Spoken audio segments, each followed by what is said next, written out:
Welcome to the Crafty Mini, and in this one I'm going to show you how I paint the disgusting corrupted flesh, that sort of Grimdark style skin tone that I do on a lot of my paint jobs recently. So I'll start off, when you've got part of this as well is to find a really good miniature.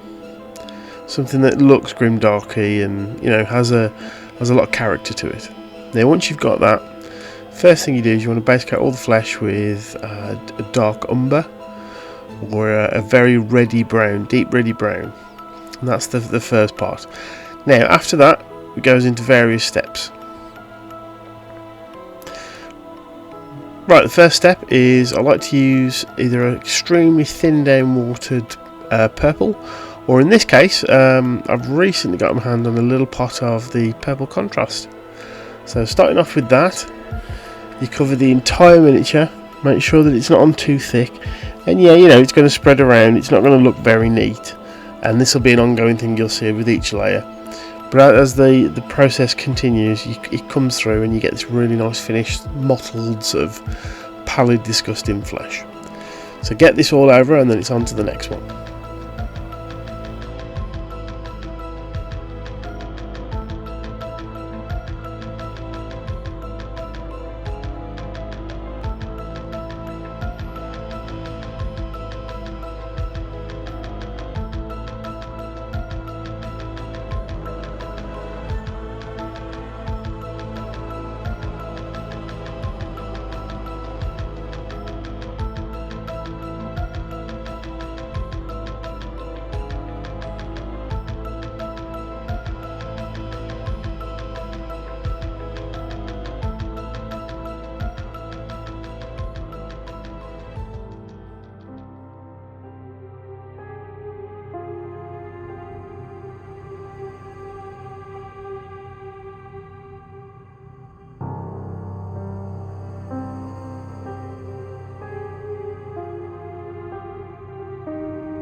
Now once that's dry, this is the first major step. Now when this goes on, it's going to look a bit strange, but I promise you, just keep with it.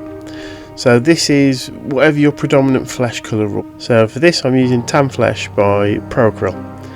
Now with this you want to water it down 2:1 and start popping it on over all the areas. Now you'll notice obviously, because the base coat is so dark and this being such a light paint and it being watered down, it's going to go on very, very scratchy, very patchy, and leaving bits of that dark undercoat coming through. That's exactly what we want. So stick with the process and you can't go wrong.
Right, and at this point with the flesh, this is where we're going to start adding the first of our filters. So I get some Resin flesh shade, pop a big chunk of that on my wet palette, and I'm adding just a dab of water, and then I start putting this all over, and this will completely tint that initial skin layer.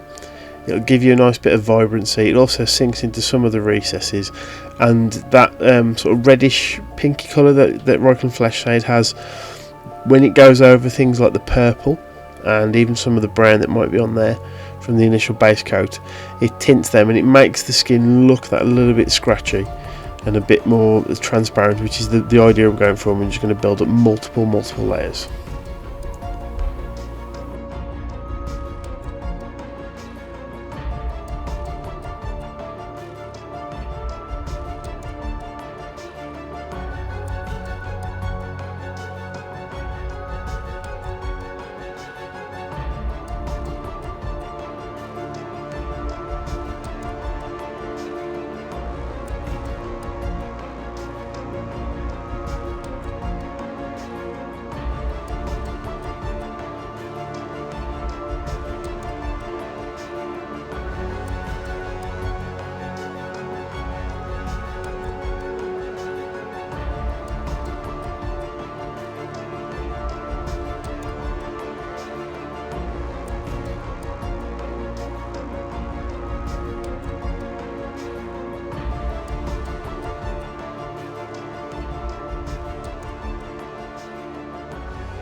Right, so back in with whatever your flesh tone is, so in this case the Tan Flesh by Pro Acryl.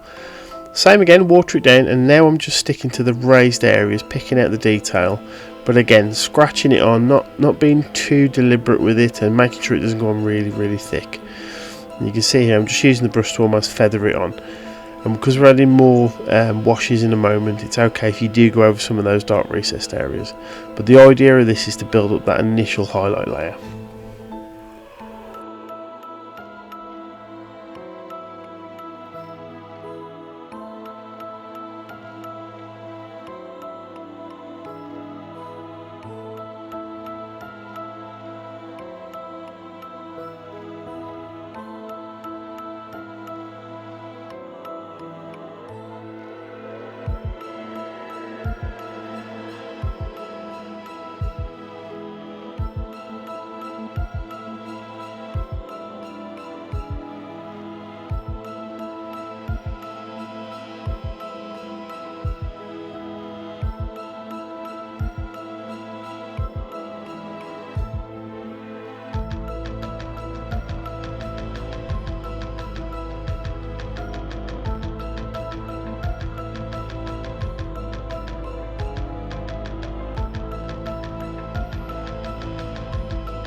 Right, so at this point the flesh is starting to fill through.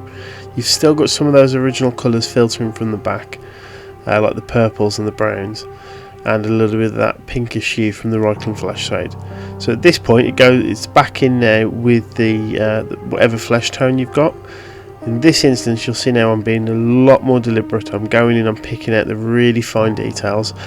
This isn't as watered down as heavily, it's still got a little bit of water to help it flow from the brush, but it's very much more deliberate now. And as you see, as I'll be going around the miniature, I'm just picking out those really high point areas and just making the contrast between light and dark pop a little bit more.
Right, so this is the step where it always scares me a little bit because I don't want to mess it up.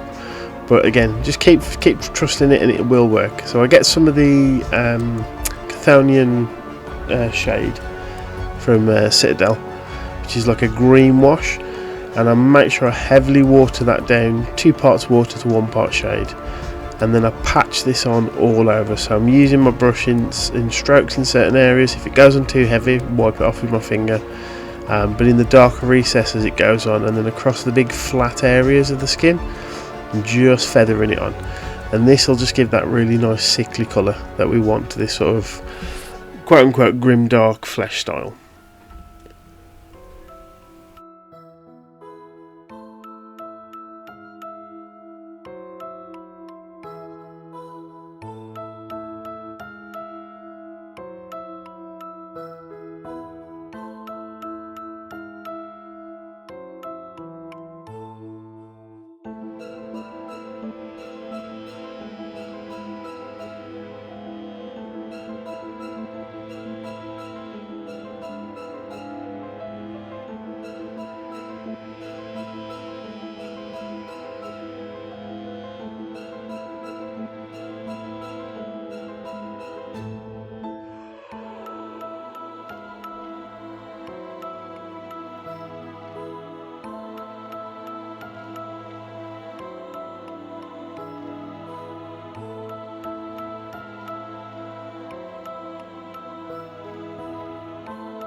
Right, now at this point you can go straight to the layer that I'm doing now, or like I've done on this one, I did add an additional thin down Acryl Flesh shade. That was just to give the skin a little bit more warmth than it originally had.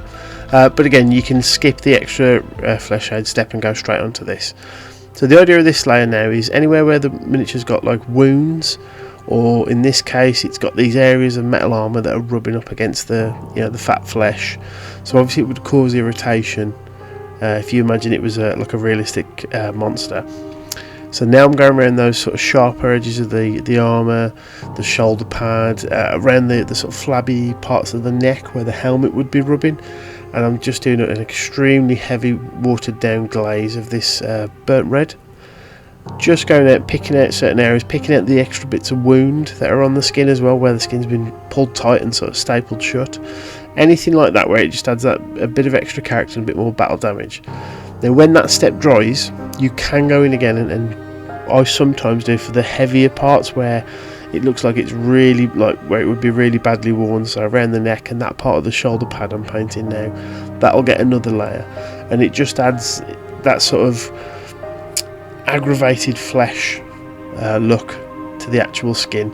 And that this thing's obviously in a lot of pain as it's moving about. The same thing applies to if you had like I don't know, for example a monster, chaos monster, if it's got big parts of flabby flesh and there's armour bolted onto it, put this little very thin red wash and aggravate it. It's okay if it spills onto the armour itself as well, because maybe it's cut the skin at some point and it's bled over, and you can always go on and paint over those parts of the armour anyway, which you'll see later on in the video.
Okay, you can see this is where it's started to dry now, and I want to go in and add a bit more of this red. I want to make the skin look a bit more inflamed. So again, watering it down heavy and just very particular areas. If I feel like I've done too much, I'll either brush it off with my finger like that, or I'll go in with some more of the flesh tone and just sort of wet blend it on the actual model. And this just adds a load of character to the miniature, makes it look really disgusting and gnarly, and look, it looks like it's diseased, or it's clearly, it's in a lot of pain.